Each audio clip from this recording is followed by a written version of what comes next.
नमस्कार, सभी का स्वागत है सीटेट परीक्षा में। और आज हम लोग एबीएस पेडागोजी की क्लास करेंगे। देखते हैं प्रीवियस ईयर क्वेश्चन पेपर कैसा पेपर आता है। आज का पहला प्रश्न है, रजत ने अपने मित्र से कहा, मैं नहीं खेल सकता क्योंकि मुझे बुखार है। मैं कभी-कभी बुखार, सिर दर्द और अंत में पसीना आने के चक्कर से गुजरता हूँ। रक्त की जांच के बाद डॉक्टर ने मुझे एक कड़वी दवाई दी। रजत किस रोग से पीड़ित हो सकता है? ऑप्शन ए है म्यादी बुखार, और ऑप्शन बी है अतिसार, ऑप्शन सी है हैजा, और ऑप्शन डी है मलेरिया। तो बताइएगा सभी लोग कौन सा ऑप्शन आपका राइट होगा। D is the right answer. आपका मलेरिया बुखार उसे आ रहा है, ठीक है। तो उसमें कपकपी आती है, बुखार और सिर दर्द और पसीना भी आता है, ठीक है। और जो मलेरिया की दवाई होती है वो सिनकोना पेड़ की छाल से बनाई जाती है, मलेरिया की दवाई। D is the right answer. और मलेरिया जो है मच्छर से फैलता है, सभी को पता है। अगला प्रश्न है, अलबरूनी कौन था? ऑप्शन ए है वह कुतुब शाही सुल्तान था जिसने हमारे देश में लगभग 40 वर्ष तक शासन किया। और ऑप्शन बी है अफगानिस्तान का एक व्यापारी जो हमारे देश में मेवों के बाजार का अध्ययन करने आया था। और ऑप्शन सी है वह उज्बेकिस्तान का यात्री था जिसने एक किताब लिखी जो हमारे देश के इतिहास के बारे में जानने में सहायक है। और ऑप्शन डी है वह एक यात्री था जिसने भारत के लोगों को संस्कृति का अध्ययन करने के लिए कश्मीर से कन्याकुमारी तक यात्रा की। तो बताना है सभी को कौन सा ऑप्शन आपका राइट होता है। तो सी इज़ द राइट आंसर। वह उज्बेकिस्तान का यात्री था, ठीक है, अलबरूनी, और उसने एक भारत के ऊपर किताब लिखी जो इतिहास जानने में सहायक है। अगला प्रश्न है, रात में जागने वाले जानवर हर चीज़ को देख सकते हैं। कौन कौन, मतलब किन चीज़ों को देख सकते हैं? ऑप्शन ए हर रंग को देख सकते हैं, ऑप्शन बी है केवल काली और सफ़ेद ही देख सकते हैं, ऑप्शन सी है केवल हरे रंग को देख सकते हैं, और ऑप्शन डी है केवल लाल रंग में देख सकते हैं। तो बताना है आपको कौन सा ऑप्शन आपका राइट है। तो B is the right answer. आपका केवल काली और सफ़ेद ही वस्तुएं देख सकते हैं रात में जागने वाले जानवर, ठीक है। अगला प्रश्न है, हाथियों के झुंड के बारे में सही कथनों को चुनिए। ऑप्शन ए है हाथी के झुंड में केवल हथनियाँ और 14-15 वर्ष के बच्चे ही रहते हैं। ऑप्शन बी हाथियों के झुंड हाथियों के एक झुंड में किसी एक ही परिवार के सदस्य होते हैं। और ऑप्शन सी है झुंड की सबसे बुजुर्ग हथनी ही पूरे झुंड का नेता होती है। और ऑप्शन डी है एक झुंड में हथनियाँ और बच्चों की संख्या कितनी भी हो सकती है। तो बताना है सभी को कौन सा ऑप्शन आपका राइट है।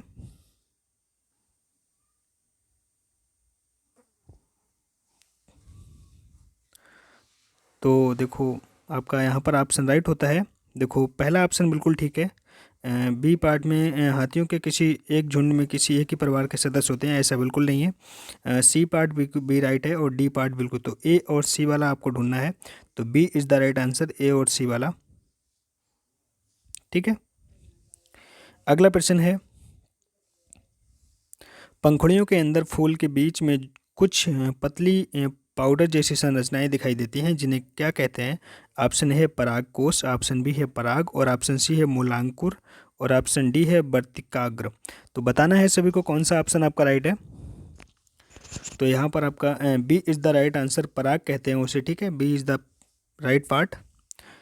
अगला प्रश्न है, यदि आप रेलगाड़ी द्वारा अहमदाबाद से गुजरात जाएं तो आपको रेलवे स्टेशन अहमदाबाद जाएं तो आपको रेलवे स्टेशन पर अधिकतर बेचने वाले खाने की कौन सी चीज़ें मिलेंगी, ठीक है, बेचते मिलेंगे। ऑप्शन ए है ढोकला, चटनी, नींबू वाले चावल, और ऑप्शन बी है छोले भटूरे तथा लस्सी, और ऑप्शन सी है इडली चटनी तथा बड़ा चटनी, और ऑप्शन डी है पूड़ी साग तथा ठंडा दूध। तो बताना है सभी को कौन सा ऑप्शन आपका राइट होता है।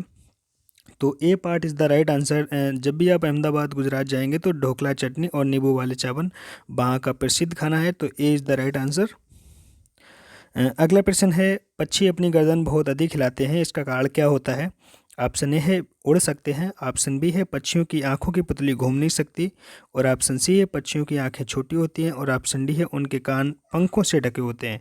तो सभी को बताना है कौन सा ऑप्शन आपका राइट है। तो B is the right answer. पक्षियों की आंखें जो पुतली होती है वो घूमती नहीं है, इसीलिए वो अपने गर्दन क्या होते हैं, हिलाते रहते हैं। अगला प्रश्न है, निदान के पश्चात कोई डॉक्टर रोगी से यह कहता है कि उसके खून में हीमोग्लोबिन की कमी है। उस रोगी को आयरन की कमी को पूरा करने के लिए क्या खाना चाहिए? ऑप्शन ए है चावल, चीनी, आंवला, और ऑप्शन बी है हरी पत्तेदार सब्जियां, गेहूं, संतरा, और ऑप्शन सी है गुड़, नींबू, टमाटर, मटर, और ऑप्शन डी है आंवला, हरी पत्तेदार सब्जियां और गुड़। तो सभी को बताना है हीमोग्लोबिन उसके अंदर कमी है, खून की कमी है, तो क्या खाना चाहिए? आंवला, हरी पत्तेदार सब्जियां और गुड़। D is the right answer, आपका डी पार्ट बिल्कुल सही है। अगला प्रश्न है राष्ट्रीय पाठचर्या की रूपरेखा 2005 प्राथमिक स्तर पर वातावरण अध्ययन शिक्षण का प्रमुख उद्देश्य होना चाहिए। ऑप्शन है विषय की आधारभूत संकल्पनाओं की आधारभूत समझ का विकास, और ऑप्शन बी है विषय के आधारभूत सिद्धांतों का स्मरण करना, और ऑप्शन सी है कक्षा कक्षीय अधिगम को विद्यालय के बाहर के जीवन से जोड़ना, और ऑप्शन डी है स्वतंत्र रूप से प्रयोग करने की कुशलताओं का अर्जन करना कुशलता अर्जित करना। तो बताना है आपको कौन सा ऑप्शन आपका राइट है। तो सी इज़ द राइट आंसर, कक्षा कक्षीय अधिगम को विद्यालय के बाहर के जीवन से जोड़ना। तो बिल्कुल ये विद्यालय के बाहर के जीवन से जोड़ना, ये बिल्कुल ठीक बात कही गई है, और ये एनसीएफ में भी लिखा है, एनसीएफ में डायरेक्ट यही लाइन लिखी है। तो सी इज़ द राइट आंसर। अगला प्रश्न है निम्नलिखित में से कौन सा प्राथमिक स्तर पर पर्यावरण अध्ययन की पाठ्यचर्या की आवश्यकता कोई अनुरूप नहीं है? तो आपसे नहीं वाला पूछा गया है।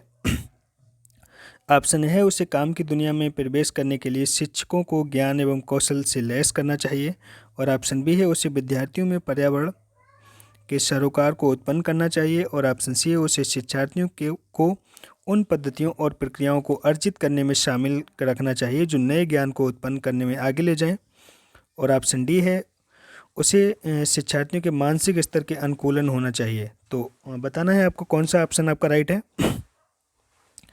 तो A part is the right answer. यहाँ पर उसने क्या कहा है, उसे काम की दुनिया में प्रवेश के लिए विद्यार्थियों को ज्ञान व कौशल से लैस करना चाहिए। तो ये चीज़ गलत है यहाँ पर नहीं वाला आपसे पूछा गया था, तो A is the right answer आपका। अगला क्वेश्चन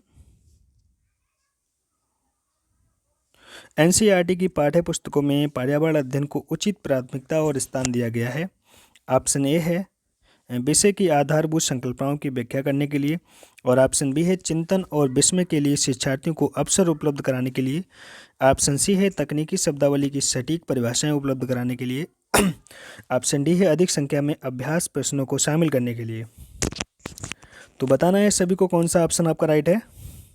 तो B is the right answer आपका, चिंतन और विस्मय के लिए शिक्षार्थियों को अवसर उपलब्ध कराने के लिए। B is the right answer, अवसर उपलब्ध कराने के लिए। तो जहाँ पर भी अवसर प्रोत्साहन वगैरह वर्ड मिलेंगे तो वहाँ पर ऑप्शन आपका राइट होगा, और जहाँ पर जैसे कंठस्थ कराना, याद करना, बच्चे को दंड देना, ये चीज़ें गलत हो गई, ठीक है। तो B is the right answer आपका। अगला प्रश्न है पर्यावरण अध्ययन की पाठ्य पुस्तकों में कविताएं और कहानियों को शामिल करने का निम्नलिखित में से कौन सा उद्देश्य नहीं है? तो यहाँ पे आपसे नेगेटिव वाला पूछा गया है। ऑप्शन बी ए है विषय में रुचि का विकास करना, ऑप्शन बी है नित्य और एक रस विषय वस्तु में बदलाव करना, और ऑप्शन सी है शिक्षार्थियों को आनंद और मज़ा उपलब्ध कराना, और ऑप्शन डी है शिक्षार्थियों में कल्पनाशीलता और सृजनात्मक योग्यता को बढ़ावा देना। तो बताना है आपको कौन सा ऑप्शन राइट है। तो यहाँ पर आपका C part is the right answer, आनंद और मज़ा उपलब्ध कराना, ये चीज़ नहीं है, ठीक है, गलत बात है ये। तो सी इज़ द राइट आंसर। अगला प्रश्न है आपका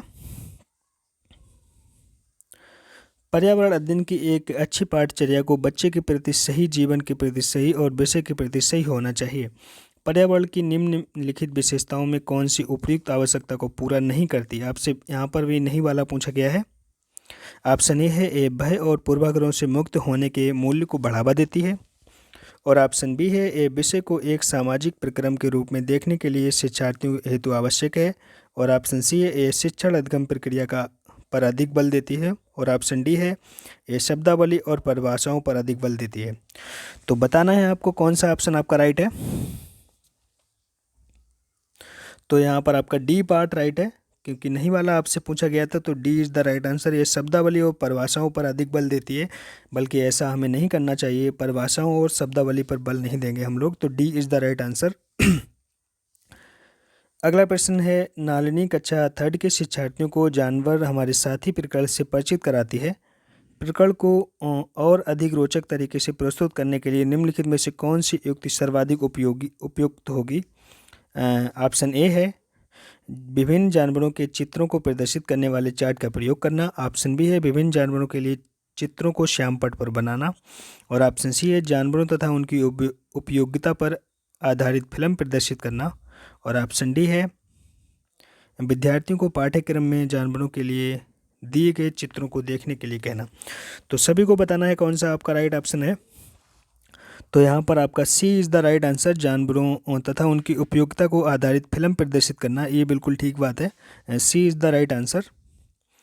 अगला प्रश्न है कक्षा 5 NCERT की पर्यावरण अध्ययन की पाठ्य पुस्तक में प्रत्येक पाठ के अंत में एक खंड को शामिल किया गया। हम क्या समझे? यह सुझाव दिया गया कि इस खंड में शामिल प्रश्नों के उत्तर का सही या गलत के रूप में आकलन नहीं किया जाएगा। यह परिवर्तन इसलिए किया गया क्योंकि ऑप्शन ए है इस स्तर पर बच्चे सही उत्तर नहीं लिख सकते। और ऑप्शन बी है यह आकलन में शिक्षकों की सुविधा बढ़ाता है। और ऑप्शन सी है ये जानने में शिक्षक की सहायता करता है कि बच्चे कैसे सीख रहे हैं। और ऑप्शन डी है ये आकलन में विषय निष्ठा को काम करता है। तो बताना है सभी को कौन सा ऑप्शन आपका राइट है। तो यहाँ पर आपका सी ऑप्शन राइट होगा। ये जानने में शिक्षक की सहायता करता है कि बच्चे कैसे सीख रहे हैं और क्या सीख रहे हैं। ठीक है, सी इज़ द राइट आंसर आपका।